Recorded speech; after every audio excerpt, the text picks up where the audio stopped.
সংগ্রামী বন্ধুগণ, আমরা ইতিমধ্যে জানতে পেরেছি সরকার ইন্টারনেট বন্ধ করে দেওয়ার সিদ্ধান্ত নিয়েছে।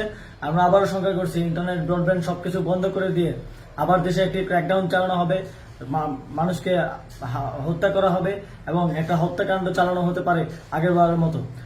সেই জায়গা থেকে আমরা আমাদের আগামী এই পুরো সপ্তাহের কর্মসূচির আউটলাইন ঘোষণা করে দিয়ে যেতে চাই।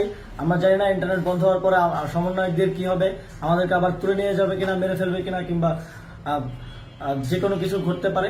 সেই জায়গা থেকে আমরা একটা কর্মসূচি আউটলাইন ঘোষণা করে দিয়ে যাচ্ছি। আমরা না থাকলেও আপনারা এই কর্মসূচিগুলো বাস্তবায়ন করবেন। আগামীকাল 5ই অগস্ট সারা দেশে শহীদ স্মরণে শহীদ হওয়া স্থানসমূহে শহীদ স্মৃতি ফলক উন্মোচন করা হবে।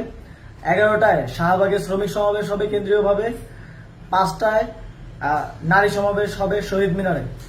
সারা দেশে বিক্ষোভ ও গণ অবস্থান চলমান থাকবে। 6ই আগস্ট মার্চ টু ঢাকা ঘোষণা করছি। 6ই আগস্ট মঙ্গলবার সারা দেশে যে যেখানে আছেন সব জায়গা থেকে মিছিল নিয়ে ঢাকার উদ্দেশ্যে রওনা হবেন।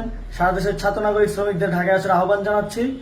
সকল এলাকায়, পাড়ায়, গ্রামে, উপজেলায়, জেলায় ছাত্রদের নেতৃত্বে সংগ্রাম কমিটি গঠন করুন। যদি ইন্টারনেট ক্র্যাকডাউন হয়, আমাদের গুম গ্রেফতার, খুনও করা হয়, যদি ঘোষণা করার কেউ না থাকে, এক দফা দাবিতে সরকার পতন না হওয়া পর্যন্ত রাজপথ দখলে রাখবেন এবং এই সপ্তাহের যে কর্মসূচির আউটলাইন সেটি আপনারা ফলো করবেন। সারা দেশের প্রত্যেকটি পরিবারের প্রতি আমি আহ্বান জানাতে চাই, আপনার পরিবার থেকে একজন করে হলেও মনে রাখবেন এই আন্দোলন, এই লড়াই আপনার পরিবার, আপনার পরবর্তী প্রজন্মের জন্য একটি সুন্দর বাংলাদেশ গড়ার লড়াই। একজন করে হলেও ঢাকার উদ্দেশ্যে রওনা করে দেবেন, একজন করে হলেও যুদ্ধে পাঠাবেন। এই যুদ্ধে আমাদের জয়ী হতে হবে, নাহলে বাংলাদেশ এক গভীর অমানিসায় অন্ধকারে ডুবে যাবে।